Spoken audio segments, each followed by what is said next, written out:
एक भयानक अंधेरी रात में मंदिर की सीढ़ी पर मंदिर में लगे लाइट की रोशनी में एक साधारण 15 साल का लड़का पढ़ाई करते दिखा।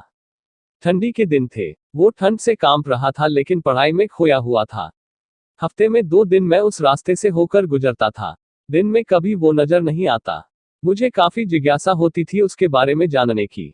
एक रात खाना खाकर मैं गाड़ी लेकर उसी रास्ते से गुजरने वाला था। सोचा जाते जाते कुछ पार्सल लेकर जाऊंगा उसके लिए। मैं पार्सल लेकर गाड़ी से उस मंदिर के पास पहुंचा। लड़का सीढ़ियों पर बैठकर हमेशा की तरह पढ़ाई कर रहा था। मैंने गाड़ी रोकी और उसके पास गया। मेरी तरफ जब उसने देखा तो वो मुस्कुरा दिया जैसे वो मुझे पहले से जानता हो। मैंने उससे पूछा, बेटा तुम हमेशा यहीं पर क्यों पढ़ाई करते हो? सर, मेरे घर में बिजली नहीं आती। मेरी माँ बीमार रहती है और तेल डालकर दिया जलाने लायक मेरी परिस्थिति नहीं है, बस इसलिए मैं यहाँ आकर पढ़ता हूँ। तुम मुझे देखकर मुस्कुराए क्यों? मैंने पूछा। क्योंकि आप भगवान है, वो बोला। ऐसा नहीं है, मैंने कहा। नहीं, आप भगवान ही है, वो बोला। चलो वो सब जाने दो। मुझे बताओ, क्या तुमने खाना खा लिया? क्योंकि मैं तुम्हारे लिए खाने का पार्सल लाया हूँ। देखा, इसलिए मैं आपको भगवान कह रहा था। आज मुझे बहुत भूख लगी है, सुबह से मैंने कुछ भी नहीं खाया।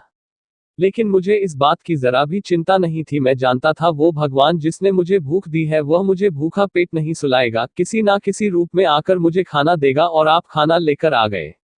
आप भगवान ही हो ना? मेरे पास कोई शब्द नहीं थे। अनजाने में ही मेरे हाथों पुण्य का काम हो रहा था। हर दिन कर्जे में डूबे होने के कारण ऊपर वाले को, उस भगवान को कोसता था। आज उसने मुझे ही भगवान की उपाधि देखकर शर्मसार कर दिया था।